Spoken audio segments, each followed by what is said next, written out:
right, so over to you, JT. Hello there, everyone. Thanks for welcoming.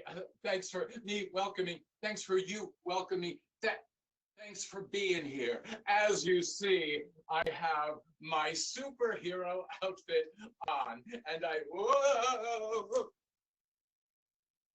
Sorry. I'm fine. Sometimes when I wear my superhero costume, I lose my balance. But I am a superhero. I am known as. Oh, I'm down one glove now. Hold on. I am known as. Maybe I'll. Oh, there you are. That's so much better. Sorry, sometimes my costume actually winds up getting in the way. But I am a superhero. Not your everyday typical superhero, but a superhero nonetheless. I even have a superhero name. Do you want to hear what it is? Great. I am the storyteller. Isn't that great?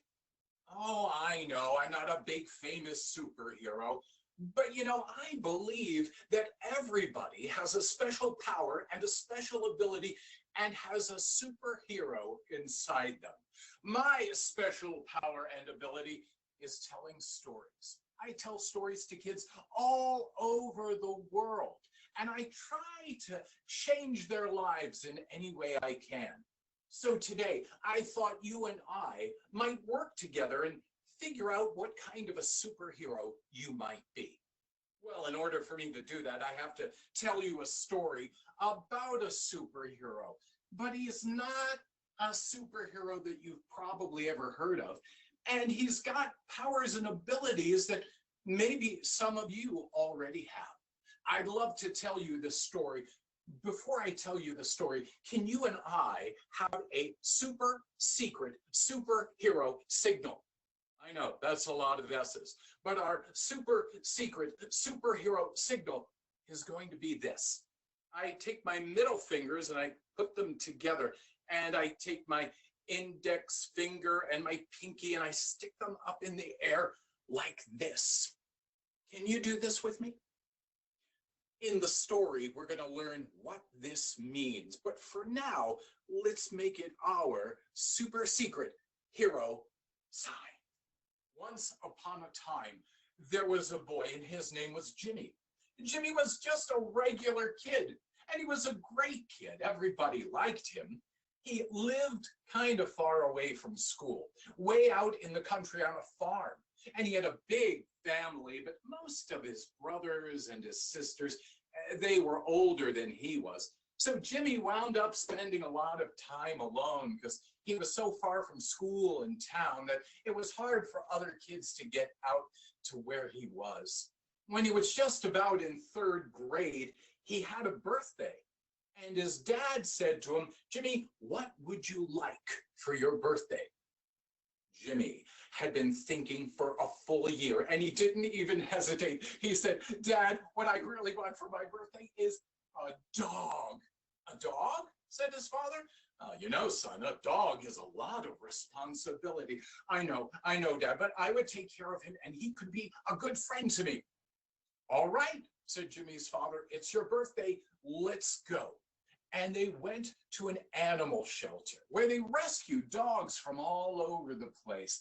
And there, Jimmy saw every kind of dog you could imagine, every color of the rainbow, and little tiny dogs and big giant dogs, and every dog in between.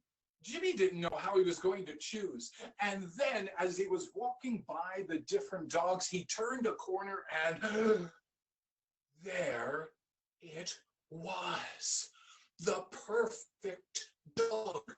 Oh, it was a beautiful dog. It was mostly white with just a little bit of brown mixed in. It looked like a German Shepherd, kind of, but it also looked a little bit like a golden retriever and a little bit like a husky. And the woman who worked at the animal shelter said they weren't quite sure what kind of a dog this dog was. Well, said Jimmy's dad. What are you going to call him? Jimmy thought for a minute, and then he said, I'm going to call him Ghost. And so he had a friend named Ghost. And Ghost and Jimmy loved to roam around on the farm. They walked everywhere together, over hills and dales and valleys. And every once in a while, Jimmy noticed that Ghost did something strange. Ghost would normally just make his normal doggy noises and sniffle, snaffle as they walked around through the woods. But every once in a while, Ghost would get incredibly still, and his ears would perk up on top of his head, and he would be absolutely silent. And you could tell that Ghost was listening. Whenever Jimmy watched Ghost and he saw that Ghost was in his listening position, Jimmy decided he would try to listen too. He looked at Ghost, and Ghost had his mouth closed and he had his ears up like this. That's right, that's our signal, isn't it? And let that be a signal for you and I to remember, be quiet and we'll listen really carefully. And when Jimmy saw Ghost do this, Jimmy stood still and quiet for a minute, and he heard so many wonderful things that he would have missed if he was just tromping along. He heard birds high up in the trees, an old hoot owl at one point, and animals scurrying through the brush, and all kinds of nature that he didn't really notice before. But every time they would walk along and Ghost would perk up his ears and stay silent, Jimmy was able to hear some awesome things. The favorite place that Jimmy and Ghost went to happened to be deep in the woods. It was a waterfall on Jimmy's family property, and they loved to sit by the waterfall and just relax watching the water cascade over the side of a ridge. It was very relaxing. Sometimes at night, when Jimmy had dinner with his big family, it got kind of noisy and crazy, and people were talking over each other and making quite a hubbub, and Mom or Dad would suddenly yell, "Waterfall!" And everyone in the family did the same thing. They took their hands and they made their fingers waggle and go down across their body as they said, "Shh."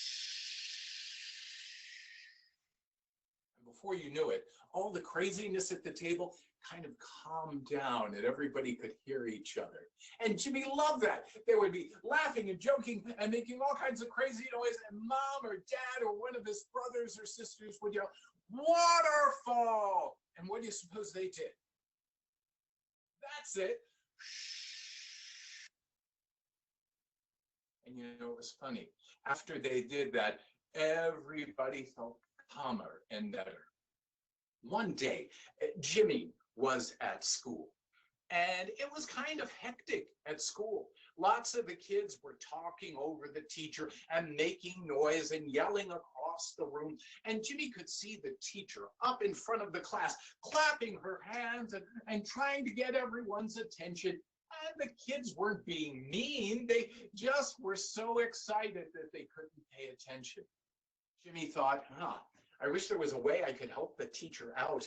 I wish there was a way to get everybody's attention, but you know, Jimmy had always been pretty shy in class. He didn't like to talk up very much, but he could see his teacher needed help.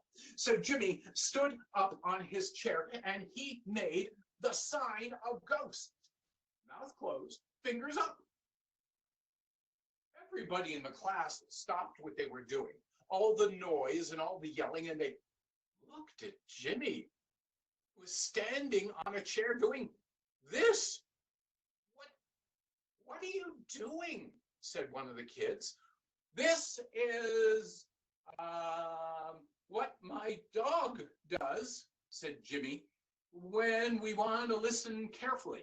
He doesn't make any noise and he really perks up his ears. So my dog Ghost, he does this. Wow, said the other kids. That's really kind of cool. Can we do it with you? Well, sure, said Jimmy. And he did this again, and all the kids in the class made the sign. and they all stopped talking and listened. Jimmy's teacher was very excited. She thought that this would be a terrific way to get people's attention in class. And so she tried it a few times to get the attention of the boys and girls. She made the sign of ghost, and everyone in the room made the sign back and stopped talking and started listening really well. Jimmy, said the teacher, that is awesome. I'm going to use that all the time. Do you and your family do anything else special? Well, said Jimmy, sometimes when we get a little bit hyper at the dinner table, my mom or dad will yell out, waterfall, because we have this wonderful waterfall on our property. Whenever anyone yells, waterfall, we all do this.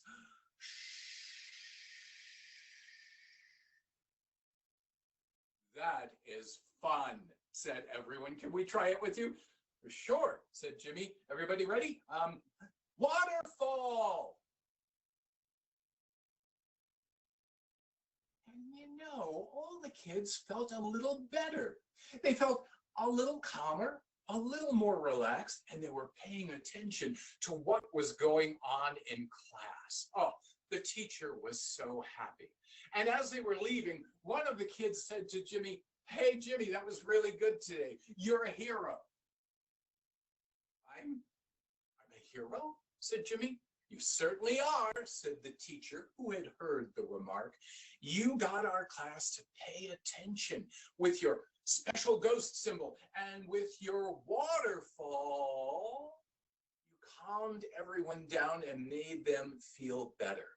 You saw that we were having trouble and you helped us. And that is the sign of a true superhero. So that is the story of Jimmy and Ghost. And I hope as you're going through these crazy times and maybe stuck at home a lot and things get a little aggravated and noisy every once in a while, that you'll remember, try the sign of Ghost and keep everything closed and perk up your ears. Or if you get a little depressed or sad or lonely, you'll just waterfall. And I'm betting you'll find yourself calmer. So Jimmy didn't think he was a superhero, but really he was a superhero because he saw people in trouble and he helped. And isn't that what a superhero does? I have another story for you, if it's all right. Great, terrific. It's a story about how all of us have special skills and abilities. It's a story I like to tell about a spoon. Yes, a spoon. Not just an everyday spoon, a normal spoon. It's a story about a spoon. Well, it's not just a story about a spoon. It's about a spoon and chopsticks. Yeah, chopsticks. You know, people use these to eat in lots of parts of the world. They use both these things, I guess. Well, anyway, once upon a time, there was a spoon, and the spoon was a perfectly good spoon. It was great. There wasn't anything wrong with the spoon. The spoon was very sad. The spoon was a little bit overly sad, in fact. The spoon didn't think it was much of anything. I'm just spoon, said the spoon. And being a spoon is kind of boring. I mean, what do? All I do is I scoop things from one place and put them in another place. Big deal. That's all a spoon does. Oh, and the spoon used to look over at the chopsticks. And oh, the spoon was so jealous of the chopsticks. The chopsticks were awesome. The chopsticks could pick up beautiful pieces of food and carry them sailing through the air into a person's mouth. And the food was sometimes all different shapes and sizes and colors. And oh, the spoon wished with all its heart it could be like the chopsticks because they were so cool. Well, the spoon tried to be like the chopsticks. It got the kid that owned the spoon and the chopsticks, and it said to the kid, hey, could you use me like a chopstick? and the kid wasn't sure what the spoon wanted him to do, but he tried to pick up food without scooping it, and that didn't work very well. He got two spoons, and he tried to hold them between his fingers, and that didn't work very well. He kept hitting himself in the nose. He even tried using the wrong end of the spoon, like a pair of chopsticks. He just kept hitting himself in the nose again. It wasn't working very well. Finally, one day, the spoon looked over at the chopsticks, and the chopsticks were staring at the spoon. And the spoon was sure the chopsticks were saying, "Ha ha, look at that. He's just a spoon, and we're cool and awesome chopsticks." Finally, the spoon got up enough courage to say, "Excuse me, I just wanted to tell you both you're awesome." Well, the chopsticks kind of looked at each other. Then they stared at the spoon, and the spoon thought, "Oh man, I talked to them. That was a ridiculous thing to do. Now they're going to be all kinds of mad at me." To his amazement, the chopstick said, "We actually think you're awesome." "Me?" said the spoon. You think I'm awesome?" "Of course," said the chopsticks. "You are so amazing. You get to scoop up warm, delicious things, sometimes cold, delicious things." "Well, yeah," said the spoon, "but you guys get to pick up all kinds of interesting food and bring it to people's mouths through the air." "That's true," said chopsticks, "but you get to sit in warm tea and in all kinds of things and stir them around, and people are always so happy when they use you." "Well, people are happy when they use you too," said the spoon. But for the first time ever, the spoon thought maybe it wasn't so bad being a spoon. So from that day on, the spoon and the chopsticks became the very best of friends. And both of them had learned a little something, that even though they were different, they both had amazing skills that they could use.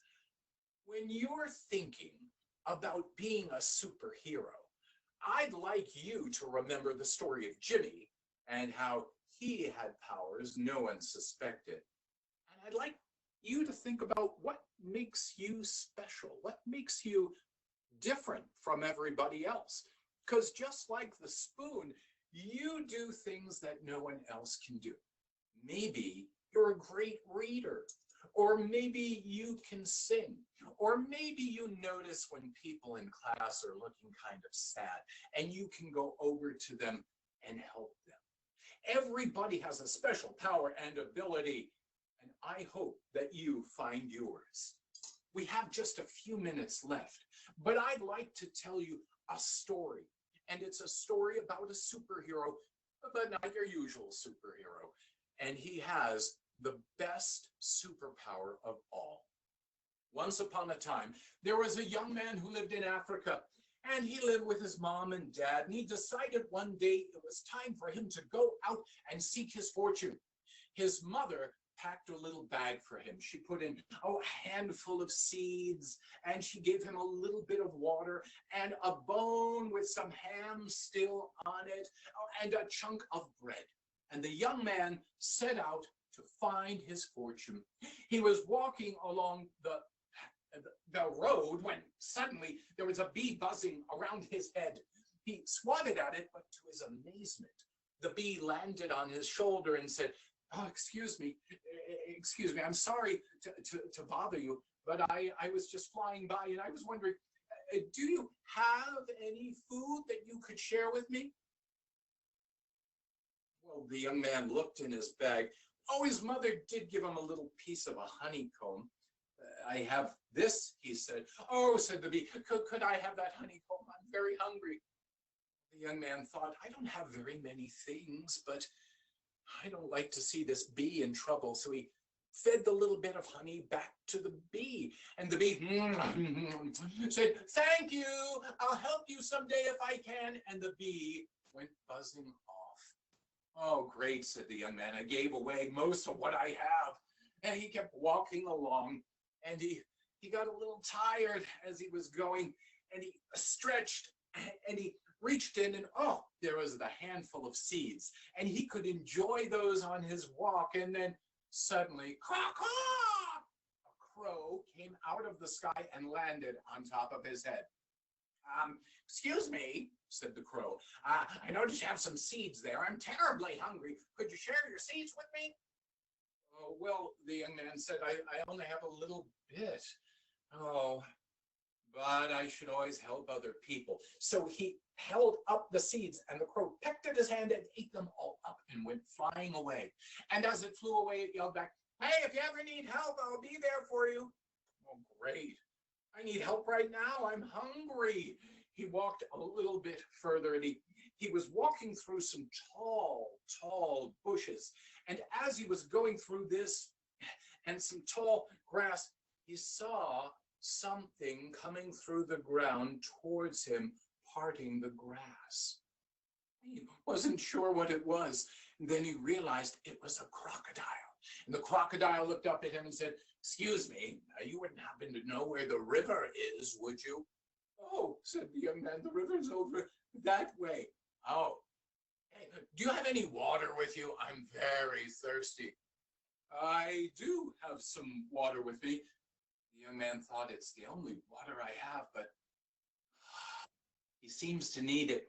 And he carefully poured the water in the crocodile's mouth. And the crocodile went away saying, thank you.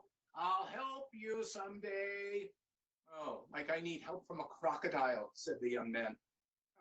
He sat down underneath a tree. At least he had his little bit of ham on his ham bone to eat. And he was about to take a bite of it, and he saw a pair of eyes staring at him from the jungle. And he realized that it was a panther.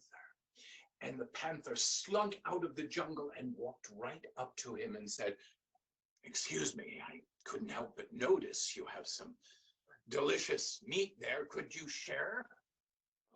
Said the young man.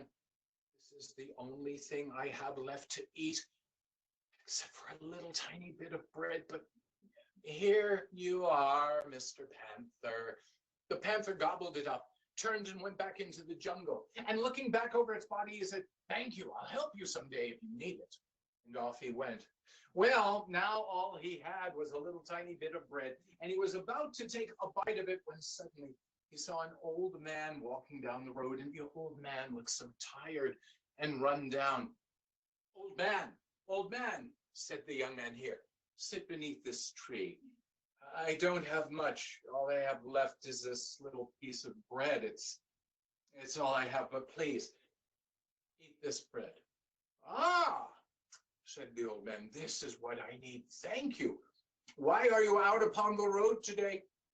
I'm out here seeking my fortune, but I'm doing a terrible job at it. So far, I just keep on giving stuff away. If you go down this road, said the old man, you will come to a village. In that village, there is a contest. In the village square are hundreds of young girls, and the king has put his daughter in the middle of them. Anyone who finds which of the young girls is the princess gets to marry the princess and become a prince himself. The young man thought that was a wonderful idea. Thank you, sir. And the young man went running into the village, and he ran into the square. And there were hundreds and hundreds of girls there. How was he supposed to figure out which girl was the princess? All the girls were dressed the same. Oh, what? He didn't know. There was suddenly a bee buzzing around his head, and it landed on his shoulder, and it said, oh, hello there. I remember you. You helped me by giving me some honey. What's your problem? Oh, bee, he said, I'm trying to figure out which one of these is the princess. Oh, said the bee, that's easy. She has a beautiful garden, and I go in and I land on her flowers all the time. I know exactly which one she is. Watch. And as The young man watched the bee flew away and he couldn't see it anymore. But all of a sudden, in the middle of the crowd, he saw a girl swatting at the air and waving her arms. He ran across, lifted her arm, and said, "I have found the princess." Everything got very quiet. The king came out on his balcony and couldn't believe what had happened. How had someone figured out who his daughter was? He had hidden her away for years. "Approach me," said the king. Oh, he was even less happy now. This ragged man was clearly very poor. He could not be a prince. "You," said the king, "have passed the very first test."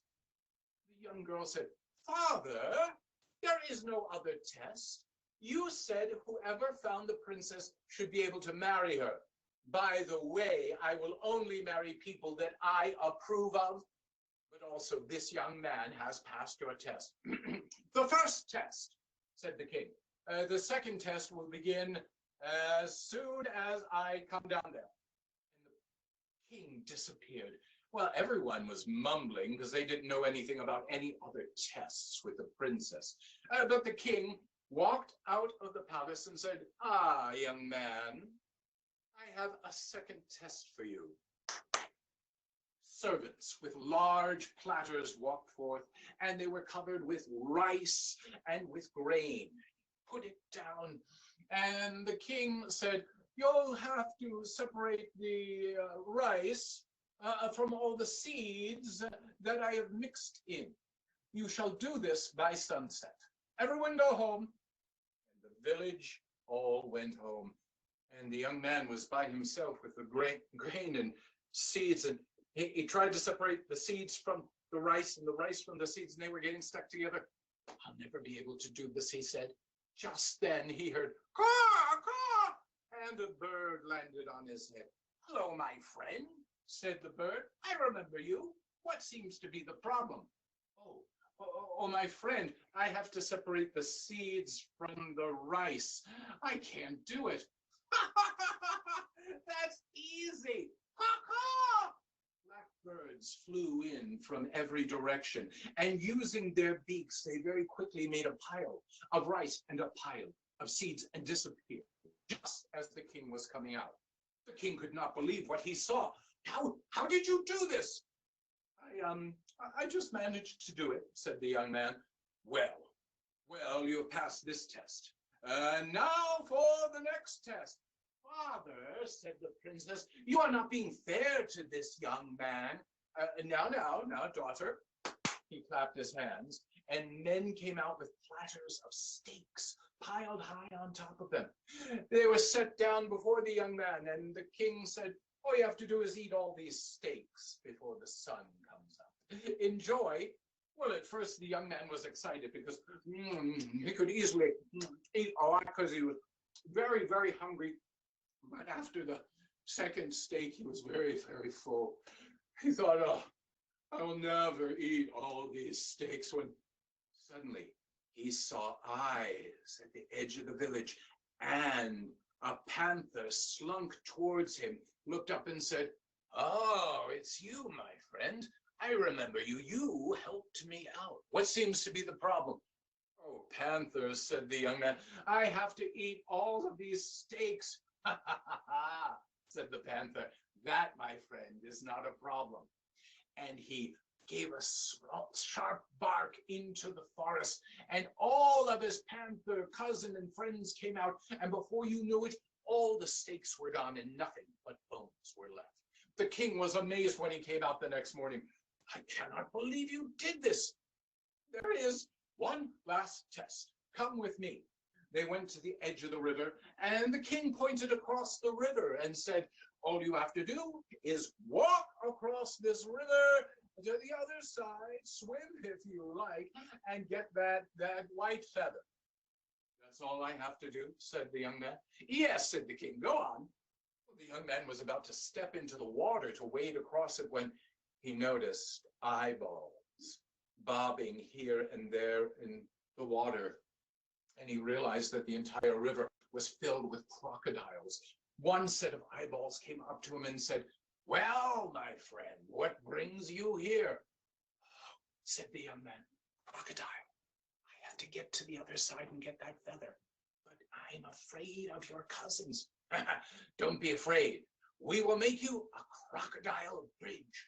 And the crocodiles swam tail to snout and made a bridge all the way across the river. The young man walked carefully over, picked up the feather, brought it back, and gave it to the king. Young man, said the king, tell me the truth. How did you solve all of these tests? And the young man told of his journey of giving away everything he had, and how the animals had remembered and had helped him in return. Father, said the princess, I have listened to this young man's story and know he is a kind and just man with a good heart, and I consent to marry this man. Yes, said the king, I too have heard his story, and I consent that he is a wonderful man. Let them be wed. And so the poor young man married the princess, and in his time, he became the king. So his superhero power was kindness. And these days, when so many of us are stuck at home in close quarters, kindness is a superhero power that you should remember. So I'd like you to do this for me. As you're going forward after this storytelling session, I'd like you to figure out what your superpower is first. Are you kind? Are you a good listener, a good singer, a good storyteller? Whatever your power is, that is your superpower. I hope you will come up with a superhero name, like the storyteller. And of course, I'd be delighted if you found your superhero costume. I just grabbed a blanket from around the house and some sunglasses and wore a hoodie, but that was my superhero costume. And you know, these days, with all of us being careful, a lot of us have to wind up wearing masks around everywhere we go anyway. And a mask makes a pretty good start for superhero power. I want to thank each and every one of you for joining me today for these superhero stories. And I'm excited to hear about the superheroes that you yourself will create. Thank you for joining me. So JT, that was I love your storytelling, and we have 4 families that are with us. And I would love to see what the students think their superpower is. Just maybe think about. I would love to know that. Yeah, that would be great. Melly, what's your superpower? I'm curious. What's my superpower? I think my superpower is I can be creative. Totally, I agree. Katie? I think I'm a multitasker, so that's my superpower. I'm actually good at multitasking. I'm not one of those people who do a bunch of things and nothing gets done. Stuff gets done. And maybe Nick, what's your superpower?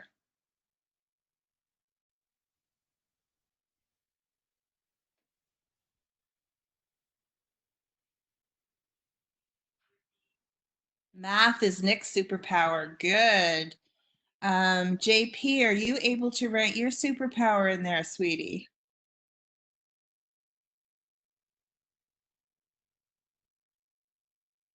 And Linnea as well.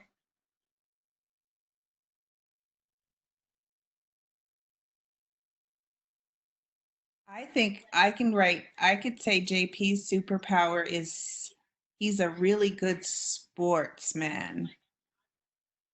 That's great. And he can help others on the hockey rink. Yeah. Yeah, that's Linnea? Great. And the great thing about sports is not just that you play the sport, that's great, but I bet you're a good sports person too. Win or lose, I bet you congratulate the other team, and that's an awesome superpower to have. Nicely done. And Linnea said hers is coloring. That's a fantastic superpower. Gosh, Linnea, I hope you'll take some time. I don't know if you saw the very beginning when I had on my fancy superhero costume as the storyteller, but I hope you maybe will draw a picture of me and color it in. And maybe you can give me a better costume than the one I came up with today. But that's an incredible superpower. Good for you. Okay, so thanks, JT, for meeting with us. We really appreciate all your stories all the time, and we can't wait to meet with you again. Oh, Well, before you go, Molly, there might be someone else that everyone would like to meet. So hang on just 1 second. You may remember the story of Jimmy and the ghost. Come here, buddy. Hi. This is my dog. Yeah, and my name happens to be Jimmy, although I go by JT. And this is, as you may have noticed, Ghost, a white dog who's a little bit of a German Shepherd and a Labrador Retriever and a Husky. And my daughter likes to call him a bean because he wraps himself up on the couch all the time. And this is Ghost, and he's a pretty awesome dog. And we did get him from an animal shelter, from a rescue place. He was rescued from Texas, and we live up in Massachusetts. We have a journey to get to us, but we're so excited. And his superpower seems to be loving us and licking faces. That's what he loves to do. So thanks for joining us, everybody. Ghost and I are delighted to see you all, and we hope we see you again soon.